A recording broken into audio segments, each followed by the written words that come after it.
talk about Dominic Perrottet. Yes, so on The World According to Rowan Dean, 3 times during the week I was delighted to be able to praise Dom Perrottet 3 times for good things that had happened during the week. One was standing up to the teachers' unions, because in New South Wales, I presume it's the same in Victoria, Rita, the teachers would get their annual assessment done by a friend or a union representative. Oh, nice. Yes. That's useful. That's really useful. Why don't you get your mum to do it? Yeah, I know, exactly, yeah. Or do it yourself. Yeah. Cut out the middleman. May as well. And Perrottet said, no, we're not going to have that anymore. So that's well done. That's retaking the ground. Well done. And he also made a speech. He made a great about speech. The teachers. So let's have a look at it. I want more reading, writing and arithmetic and less puppetry, politics and wearable art. And I don't want classrooms focused on superfluous and inherently divisive political issues that distract from the core subjects and skills our children need to learn. Over time, the number of types of subjects included in the school curriculum has expanded out of all proportion. Having a variety of subjects does give students choice, but the downside is a dangerous dilution of the fundamentals: maths, core sciences, history and...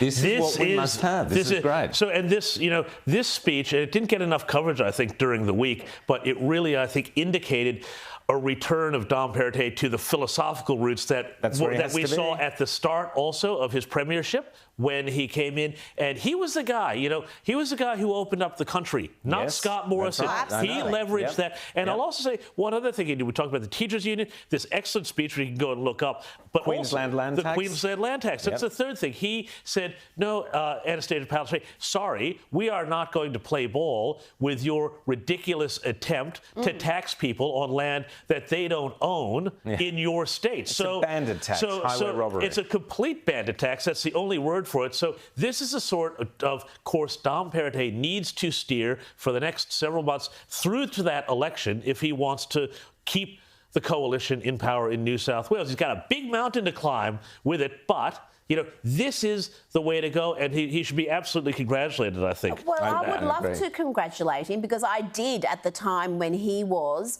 standing up to the hysterical media and saying, no, we are going to start living with this virus. And slowly, you're right, he dismantled some of those. And he was the first to say no mandates. And he also ended quarantine before the federal government, remember? I mean, like, that was huge.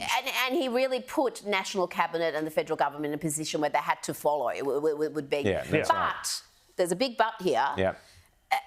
This speech we just heard, he could have been delivering that to his own cabinet, particularly probably personally to Matt Keane, because talk about superfluous and divisive policies. I mean, how many have the New South Wales Liberals come up with? So that's what my worry is with him. Yes, he's the Premier, but has he got somebody standing behind him just waiting for him to actually be a conservative let's throw leader? A test out here, Rita. Let's do a test. So this is a test for the New South Wales Liberals, Dominic Perrottet in particular.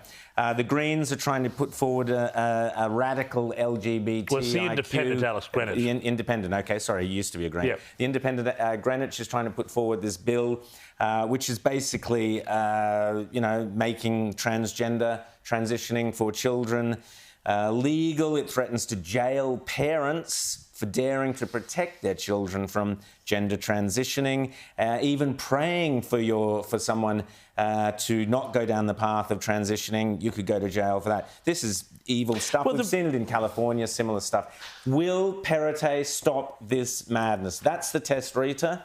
That's the test we need before the election. If Perrottet says, yeah, this thing is dead and gone, we will not have it, I think he passes the test. If he caves in, then you're absolutely right. Well, you know what? This should be the easiest policy proposal to absolutely say there is no way. There is absolutely no way we're entertaining this. Parental rights matter. Children's rights matter.